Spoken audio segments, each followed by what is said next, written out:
Friends, welcome back to my channel economics with Deepti. आज का हमारा टॉपिक ऑफ डिस्कशन क्या है? Export subsidy in case of large country. देखिए, अभी तक हम लोगों ने लास्ट लेक्चर के अंदर एक्सपोर्ट सब्सिडी का टॉपिक किया, बट वो टॉपिक क्या था? स्मॉल कंट्री केस में है। अब यहाँ पे सबसे पहले तो मैं आप लोगों को बता दूं कि लार्ज कंट्री और स्मॉल कंट्री में फर्क क्या है।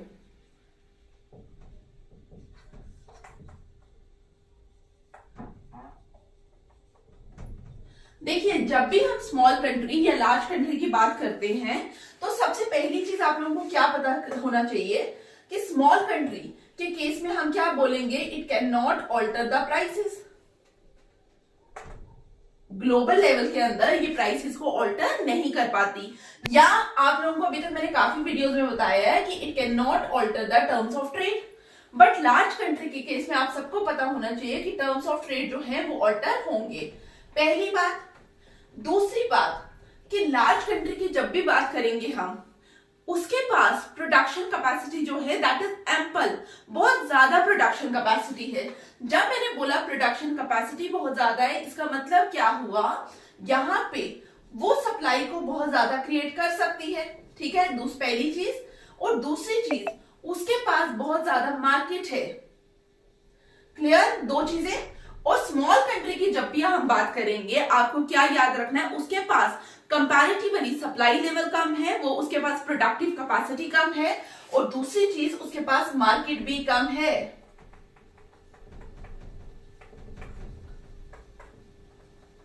क्लियर हुआ यहां तक? तो अब जब हमारा मेजर टॉपिक है that is the export subsidy in case of large country, तो आप लोगों को ये तो पता है कि एक्सपोर्ट सब्सिडी क्या है। एक्सपोर्ट सब्सिडी क्या है? It is a financial incentive जो कौन देता है? जो गवर्नमेंट प्रोवाइड करती है। किसको प्रोवाइड करती है? टू द एक्सपोर्टर और प्रोड्यूसर, ताकि हमारे जो एक्सपोर्ट्स हैं वो फॉरेन मार्केट में क्या हो सके? सस्ते हो सके। क्लियर? अब देखिए, इसी चीज को हम एक डायग्राम से समझने की कोशिश करते हैं।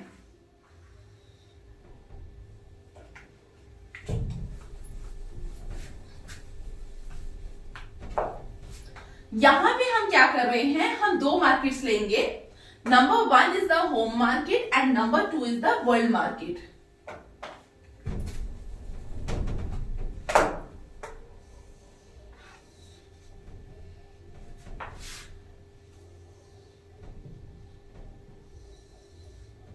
हमने बोला this is the demand curve and this is the supply curve in the domestic market. और आप लोगों को मैंने लास्ट वीडियो में भी बताया था कि हम लोग एक्सपोर्ट कब करते हैं? जब हमारे लिए वर्ल्ड प्राइसेस कंपैरेटिवली क्या होते हैं? Greater than the domestic market. At that time country कहती है कि हाँ, हमें एक्सपोर्ट के लिए जाना चाहिए। और यहाँ पे आप देखिए, this shows what? Domestic market, domestic price level, क्योंकि intersection of the demand and supply curve यहाँ पे हो रहा है।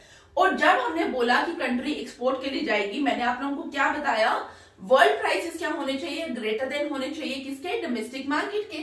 हम एज्यूम कर रहे हैं जब हम लोग ने कोई भी एक्सपोर्ट सब्सिडी नहीं लगाई, तब क्या हुआ? तब पीडब्ल्यू क्या है? एट दैट टाइम पीडब्ल्यू क्या है? PW is the world price level.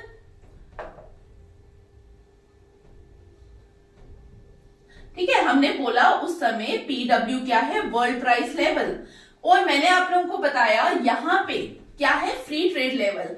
और देखिए, एट दिस प्राइस हमारे पास डिमांडेड क्वांटिटी कितनी है? D1, और हम प्रोड्यूस कितना कर रहे हैं? S1। इसका मतलब जो रिमेनिंग D1 S1 है, ये जो गैप आपको दिख रहा है, ये जो गैप है वो हम क्या करने वाले हैं? वो हम एक्सपोर्ट करने वाले हैं। ठीक है, तो हमने बोला अब यहाँ पे देखिए, ये D क्या है? ये DF क्या है? फॉरेन मार्केट की डिमांड। बट किसके लिए? हम फॉरेन मार्केट की डिमांड किसके लिए ले रहे हैं? हमारे प्रोडक्ट के लिए जो हम एक्सपोर्ट करने वाले हैं। इसका मतलब मैं इस कमोडिटी के लिए D1 S1 quantity of X की बात कर रही हूं कि इस क्वांटिटी के लिए फॉरेन कंट्री की डिमांड क्या है। ठीक है, और साइमल्टेनियसली मैंने आप लोगों को क्या बोला? PW क्या है? World price. ठीक है, फ्री ट्रेड सिचुएशन पे। और हमने सप्लाई कितनी की फ्री ट्रेड पे जब हम कोई भी एक्सपोर्ट सब्सिडी नहीं लगा रहे हैं? D1 S1।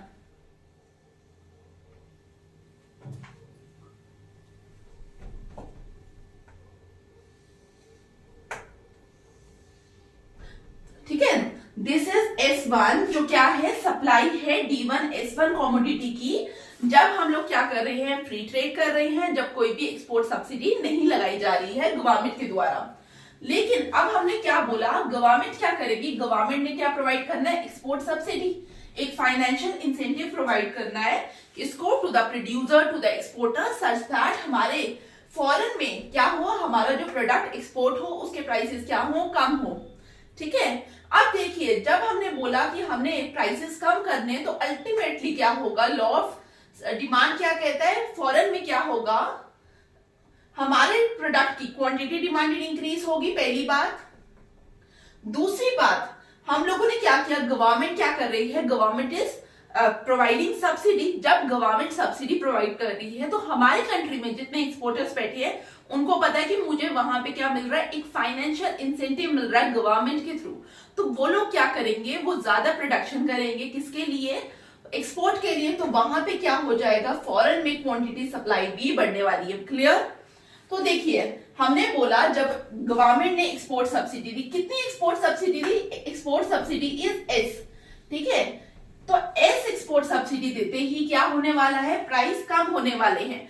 बट प्राइस कम क्यों होंगे, पहला रीजन क्या है, आप लोगों को याद रखना है, क्वांटिटी सप्लाई बढ़ेगा, क्योंकि हमारे यहाँ जो एक्सपोर्टर है उसको पता है कि उनके प्रोडक्ट की डिमांड वहां पे है और गवर्नमेंट उनको ऊपर से इंसेंटिव दे रही है।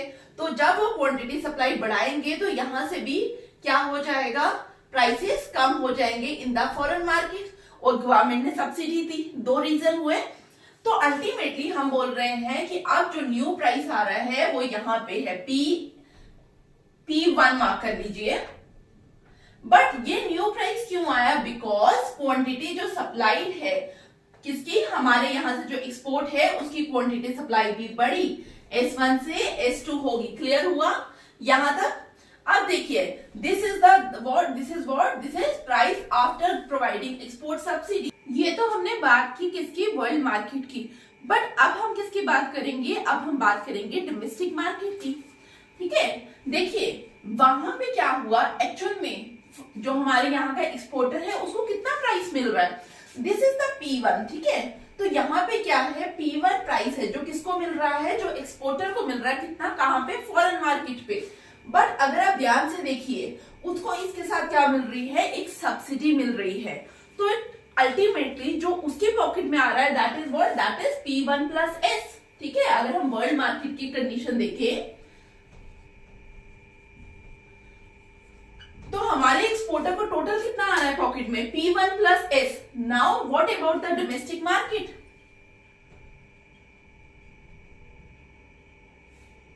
और जैसे ही हमने बोला कि लार्ज कंट्री के टर्म्स ऑफ ट्रेड ऑल्टर किए, तो आप लोगों को दूसरी चीज क्या दिमाग में आएगी कि वो क्या है। अब यहाँ पे अगर प्राइसेस हम कर दे P1, इसका मतलब क्या है, इसका मतलब जो हमारा एक्सपोर्टर है, जो हमारा प्रोड्यूसर है, वो क्या करेगा, वो डोमेस्टिक मार्केट को निग्लेक्ट करना स्टार्ट करेगा। पहली बात वो क्या करेगा, वो स्टार्ट करेगा निग्लेक्ट करना किसको, हमारी डोमेस्टिक मार्केट। अगर डोमेस्टिक मार्केट में निग्लिजेंस जैसी सिचुएशन वो एराइज करे तो अल्टीमेटली क्या होगी, डोमेस्टिक मार्केट में स्कार्सिटी हो जाएगी किसकी, प्रोडक्ट्स की। ठीक है, पहली बात। दूसरा क्या हो सकता है, अगर डोमेस्टिक मार्केट की बात करो, ठीक है, और फॉरेन मार्केट की बात करो, और गवर्नमेंट ने क्या दे दिया, government is providing export subsidy. तो जब हमने बोला government is providing export subsidy, और तो यहाँ पे मैंने आप लोगों को एक और चीज बोली थी कि फॉरेन मार्केट के लिए जो हमारा यहाँ डोमेस्टिक प्रोड्यूसर है वो क्या करेगा, फॉरेन मार्केट के लिए प्रोडक्शन ज्यादा करेगा। क्लियर। तो जब फॉरेन मार्केट के लिए प्रोडक्शन ज्यादा हो रही है, डोमेस्टिक मार्केट में उसको प्राइस उतना नहीं मिल रहा, तो क्या होगा, डोमेस्टिक मार्केट पे वो क्या करेगा, गुड्स कम सेल करना स्टार्ट कर देगा। एक तो निग्लेक्ट करेगा, और दूसरा क्या है, रिसोर्सेज आर लिमिटेड। तो अगर हम लोग चाहते हैं कि हमारी डोमेस्टिक मार्केट में प्रोडक्ट बिके, तो अल्टीमेटली क्या होगा, प्रोडक्ट की सप्लाई होने के लिए हमें डोमेस्टिक मार्केट में भी प्राइस कितना करना पड़ेगा, equivalent to this one, P1 plus S। ठीक है, इसके बराबर हमें प्राइस पे करना पड़ेगा to the producer in the domestic market as well. तो इसका मतलब अगर हमने बोला S is the export subsidy, तो यहाँ पे डोमेस्टिक मार्केट में price should be P1 plus S। Clear हुआ यहां तक? तो फॉर एग्जाम्पल हम बोल रहे हैं this much, this is S, ठीक है। तो हमने हमारा प्राइस क्या था P1, तो हमें क्या करना है P1 प्लस एस प्राइस पे करना है। तो यहाँ पे क्या होगा डोमेस्टिक मार्केट के अंदर, अगर हम लोग चाहते हैं कि स्कार्सिटी ना हो रिसोर्स गुड्स की, तो अल्टीमेटली यहाँ पे भी जो प्रोड्यूसर है उसको कितना प्राइस मिलना चाहिए, P1 प्लस एस प्राइस मिलना चाहिए, ठीक है। अब देखिए जब P1 प्लस एस प्राइस हुआ तो क्या हुआ, प्राइस क्या हो गया डोमेस्टिक कंज्यूमर के लिए बढ़ गया। जब डोमेस्टिक कंज्यूमर के लिए प्राइस इंक्रीज हुआ तो आप लोगों के दिमाग में क्या आ रहा है कि भाई कंज्यूमर तो हमसे प्रोडक्ट नहीं लेगा, क्यों नहीं लेगा, बिकॉज उसके लिए तो प्राइस ज्यादा है, लॉ ऑफ डिमांड फिर से आएगा। तो यहां से पहले वो क्या कर रहा था, पहले वो D1 डिमांड कर रहा था, now he is demanding D2, clear. Likewise हमारे यहाँ पे जो प्रोड्यूसर है जैसे ही उसको ज्यादा पैसे मिलेगा वो क्या करेगा, वो यहाँ पे सप्लाई भी बढ़ाएगा, क्लियर। तो अब क्या हो गया, सप्लाई S1 टू S2 होगी, क्लियर हुआ यहाँ तक, ठीक है। तो ये हमारा क्या है, ये हमारा लार्ज कंट्री केस है। अब हम लोग क्या करेंगे, अब हम वेलफेयर इफेक्ट देखेंगे। जैसे वहां पे भी हमने देखा था कंज्यूमर इफेक्ट, कंज्यूमर के ऊपर क्या लॉस हो रहा है, प्रोड्यूसर कितना गेन कर रहा है, गवर्नमेंट की पॉकेट से कितना पैसा जा रहा है एज सब्सिडी, यहाँ पे भी हम वही देखेंगे।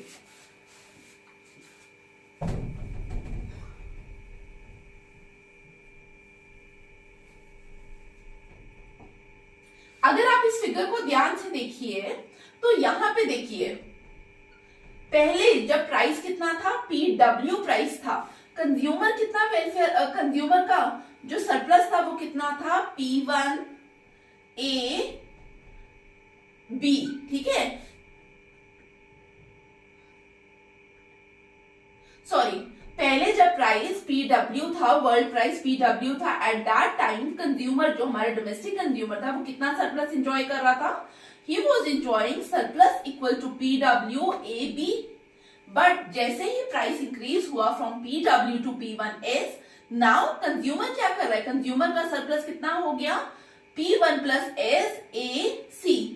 इसका मतलब जो ये A प्लस B का रीजन है ये क्या हुआ, this is loss to your domestic consumer. तो अब आप लोगों से कोई पूछे कंज्यूमर को कितना लॉस हुआ, डोमेस्टिक कंज्यूमर की I am talking about domestic consumer, तो डोमेस्टिक कंज्यूमर का लॉस हमें कितना मिला, A प्लस B, ठीक है। तो अब हम क्या देखेंगे, अब हम देखेंगे डोमेस्टिक प्रोड्यूसर्स गेन। देखिए this was the supply curve, ठीक है। तो पहले क्या था, यहां से अगर आप इसको ध्यान से देखिए, PW के टाइम हमारे पास कितना प्रोड्यूसर सरप्लस था, ODPW, but now after increase in the prices from PW to P1S, consumer surplus कितना, सॉरी प्रोड्यूसर सरप्लस कितना हो गया, P1 प्लस एस। इसका मतलब ये जो एक्स्ट्रा पोर्शन आया ये क्या है, this is what, this is producer surplus. तो प्रोड्यूसर गेन कितना हुआ, A plus B plus C।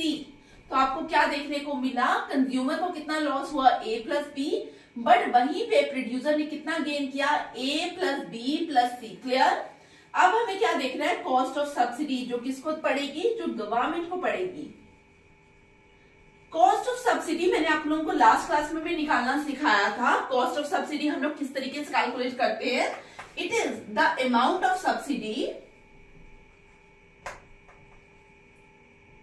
Multiplied by what, multiplied by quantity exported.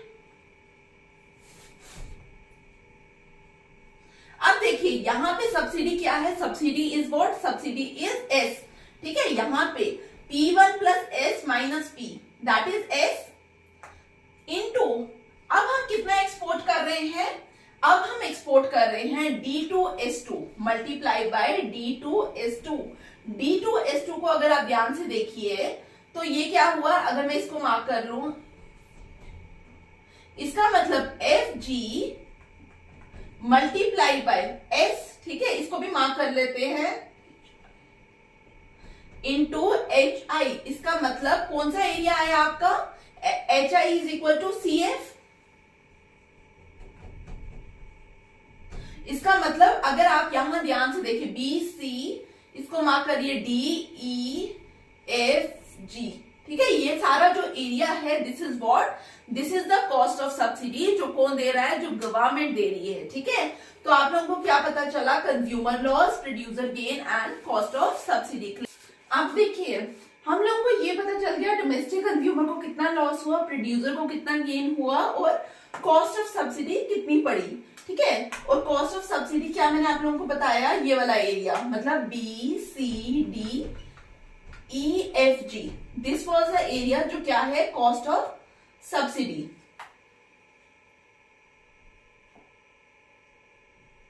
तो देखिए जैसे हम लोगों ने वहां पे स्मॉल कंट्री केस में डेड वेट लॉस कंसीडर किया था, यहां पे भी हम करेंगे, ठीक है।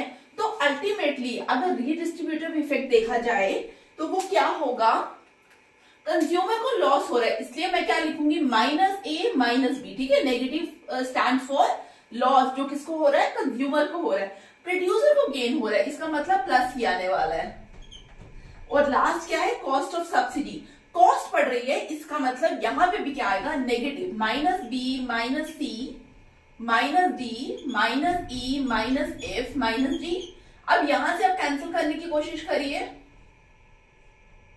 तो अल्टीमेटली हमारे पास क्या आया, b plus D plus E plus F plus G, ठीक है। मैंने माइनस बाहर निकाल दिया, माइनस मैंने आप लोगों को क्या बताया, minus indicates what, minus indicate loss, जो क्या हो रहा है ओवरऑल इकोनॉमी में जो लॉस हो रहा है that is b plus D plus E plus F plus G. तो इसका मतलब ये वाला जो हमारा एरिया है यहाँ पे, ये एरिया क्या है, this area represents loss to the economy after providing export subsidy to the producer और एंटरप्रेन्योर और एक्सपोर्टर। क्लियर हुआ यहां तक? अब हमारा लास्ट बचा है that is the terms of trade effect. देखिए टर्म्स ऑफ ट्रेड क्या है, यहां पे मैंने आपको पहले भी बताया कि लार्ज कंट्री क्या है, जहां पे ग्लोबल लेवल पे प्राइसेस क्या कर सकती है, it can alter the global price level.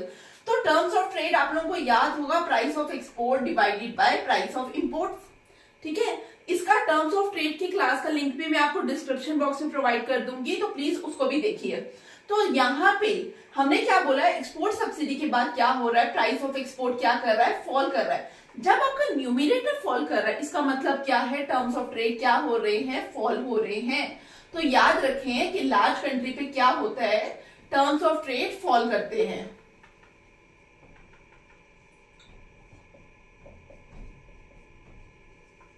Clear हुआ यहां तक?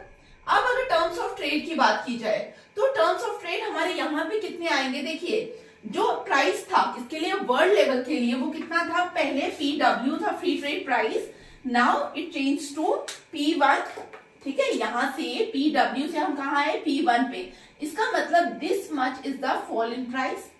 और हमें क्या करना है, fall in price that is PW P1 multiplied by quantity exported. हम लोगों ने क्या किया, कितनी हम लोग क्वांटिटी एक्सपोर्ट कर रहे हैं, D2S2। फॉल इन प्राइस के बाद हमने इतनी ही क्वांटिटी एक्सपोर्ट की, ठीक है।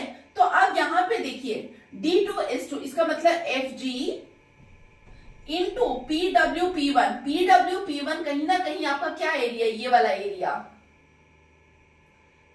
MF इंटू FG, इसका मतलब EFG। EFG आपको क्या डिनोट कर रहा है, E plus F plus G, this area denotes fall in the terms of trade after the imposition of export subsidy by the government। तो हम लोगों ने क्या देखा, हमने एक्सपोर्ट सब्सिडी का लार्ज कंट्री केस देखा, जहां पे हम लोगों ने क्या बोला, हमने बोला कि कंट्री क्या करेगी, कंट्री जो लार्ज कंट्री है जब भी वो एक्सपोर्ट्स करेगी उसके पास इतना ज्यादा प्रोडक्शन कैपेबिलिटी है वो क्या कर सकती है कि वो ग्लोबल लेवल पे प्राइसेस को क्वांटिटी को क्या कर सकती है, इंक्रीज कर सकती है, क्योंकि उसके पास प्रोडक्शन कैपेसिटी बहुत ज्यादा है।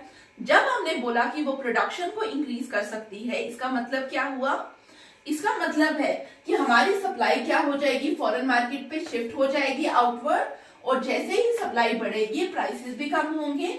एक तो ये रीजन प्राइस कम होने का है, और दूसरा क्या है, सब्सिडी प्रोवाइड की जा रही है, ठीक है। यहाँ पे दो रीजन आप लोगों को समझ आए। जैसे ही यहाँ पे वर्ल्ड लेवल पे प्राइसेस कम हुए तो और लेके जो डोमेस्टिक प्रोड्यूसर है उसको अल्टीमेटली क्या मिल रहा है पॉकेट में, P1 प्लस एस। जब डोमेस्टिक प्रोड्यूसर को P1 प्लस एस मिल रहा है, जो क्या है, जो as compare to what, as compare to your domestic price level, वो क्या है, वो ज्यादा है। तो वो कहेगा कि हमें क्या करो, हम डोमेस्टिक मार्केट में तभी प्रोडक्ट सप्लाई करेंगे जब हमें इतना ही प्राइस का मिलेगा, डोमेस्टिक मार्केट में भी मिलेगा। तो डोमेस्टिक मार्केट में हम चाहते हैं कि रिसोर्सेज की स्कार्सिटी ना हो, गुड्स की स्कार्सिटी ना हो। दैट्स व्हाई हमने प्राइस क्या कर दिया, from P1 to P1 plus S. इस प्राइस में हम लोगों ने देखना है कंज्यूमर को कितना लॉस हुआ, प्रोड्यूसर को कितना गेन हुआ और कॉस्ट ऑफ सब्सिडी क्या मिली। और अल्टीमेटली मैंने आप लोगों को बताया कि अल्टीमेटली कितना हमें डोमेस्टिक इकोनॉमी में नुकसान हुआ। ठीक है, तो अब आप लोगों से अगर कोई पूछे कि जब हम एक्सपोर्ट सब्सिडी की बात करते हैं लार्ज कंट्री पे तो किसको गेन होता है, तो आप लोगों को क्या याद रखना है, it is the consumer who suffers a loss। तो लॉस किसको हो रहा है, आपका कंज्यूमर को, और गेन किसको हो रहा है, आपका गेन हमारा हो रहा है डोमेस्टिक प्रोड्यूसर को, और फॉरेन कंज्यूमर को क्या हो रहा है, फॉरेन कंज्यूमर ऑल्सो गेन्स। क्यों फॉरेन कंज्यूमर गेन कर रहा है, बिकॉज उसको पता है कि मुझे प्रोडक्ट क्या मिल रहा है, सस्ते में मिल रहा है। अब अगर हम लोग कहें कि एक्सपोर्ट सब्सिडी से फॉरेन कंज्यूमर गेन कर रहा है, इसका मतलब ये तो बहुत अच्छी पॉलिसी है, क्योंकि हम लोग तो चाहते हैं कि हमारा एक्सपोर्ट जो है वो क्या करे, वो वर्ल्ड मार्केट को कैप्चर करे, और फॉरेन कंज्यूमर भी सोचेगा अच्छा है। बट यहां से आप लोगों को क्या याद रखना है, इसके जो नेगेटिव इम्पैक्ट है वो फॉरेन इकोनॉमी के लिए वो क्या है,